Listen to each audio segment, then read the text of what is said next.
ओम नमः शिवाय।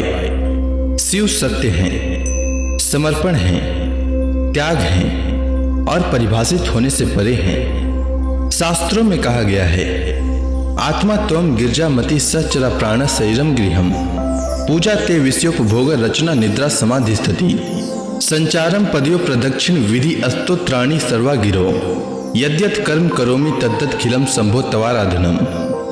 आप आत्मा हैं, मति पार्वती हैं, प्राण आपके गण हैं, शरीर मंदिर है, जो खाना पीना है वह आपकी पूजा है, निद्रा समाधि है, चलना फिरना आपकी परिक्रमा है, जो शब्द बोल रहा हूँ वे स्तोत्र पाठ हैं, जो कुछ भी कर रहा हूँ हे शिव आपकी आराधना के अतिरिक्त और हो भी क्या सकता है, क्योंकि आप सर्व हैं ना।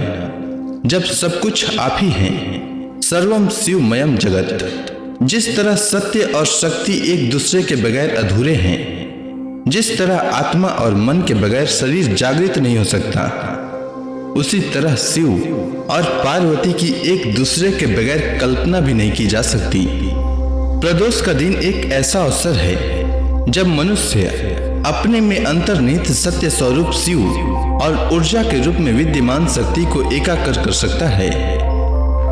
आज गुरु प्रदोष है और प्रदोष के दिन भगवान शिव और माता पार्वती की पूजा करनी चाहिए, साथ ही प्रदोष व्रत की कथा सुननी चाहिए।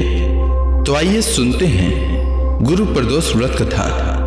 एक बार इंद्र और वृत्तासुर की सेना में घंघोर युद्ध हुआ। देवताओं ने दैत्य सेना को पराजित कर नष्ट भ्रष्ट कर डाला।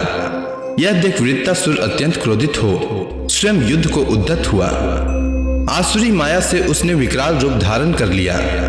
सभी देवता भयभीत हो गुरुदेव बृहस्पति की शरण में पहुंचे। बृहस्पति महाराज बोले, पहले मैं तुम्हें वृत्तासुर का वास्तविक परिचय दे दूं। वृत्तासुर बड़ा तपस्वी और कर्मनिष्ठ है। उसने गंधमार्दन पर्वत पर घोर तपस्या कर शिव जी को प्रसन्न किया। पूर्व समय में वह चित्ररथ नाम का राजा था। एक बार वह अपने विमान से कैलाश पर्वत चला गया। वहां शिव जी के वाम अंग में माता पार्वती को विराजमान देखकर वह उपहास पूर्वक बोला, हे प्रभु, मोह माया में फंसे होने के कारण हम स्त्रियों के वशीभूत रहते हैं, किंतु देवलोक में ऐसा दृष्टिगोचर नहीं हुआ कि स्त्री आलिंगनबद्ध हो सभा में बैठे। चित्ररथ के यह वचन सुन सर्वव्यापी शिव शंकर हंसकर बोले, हे राजन, मेरा व्यवहारिक दृष्टिकोण पृथक है। मैंने मृत्युदाता कालकूट महाविष का पान किया है, फिर भी तुम साधारण जन की भांति मेरा उपहास उड़ाते हो। माता पार्वती क्रोधित हो चित्ररथ से बोली, अरे दुष्ट, तूने सर्वव्यापी महेश्वर के साथ ही मेरा भी उपहास उड़ाया है। अतएव मैं तुझे वह शिक्षा दूंगी कि फिर तू ऐसे संतों के उपहास का दुस्साहस नहीं करेगा। अब तू दैत्य स्वरूप धारण कर विमान से नीचे गिर, मैं तुझे श्राप देती हूँ। जगदम्बा भवानी के अभिशाप से चित्ररथ राक्षस योनि को प्राप्त हुआ और त्वष्टा नामक ऋषि के श्रेष्ठ तप से उत्पन्न हो वृत्तासुर बना। गुरुदेव बृहस्पति आगे बोले, वृत्तासुर बाल्यकाल से ही शिव भक्त रहा है। अतः हे इंद्र, तुम बृहस्पति प्रदोष व्रत कर शंकर भगवान को प्रसन्न करो। देवराज ने गुरुदेव की आज्ञा का पालन कर बृहस्पति प्रदोष व्रत किया।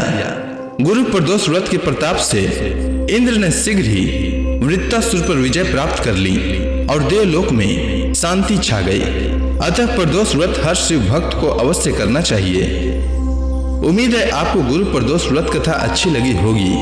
अगर आपको यह कथा अच्छी लगी हो तो कमेंट सेक्शन में ओम नमः शिवाय लिखना न भूलें। धन्यवाद।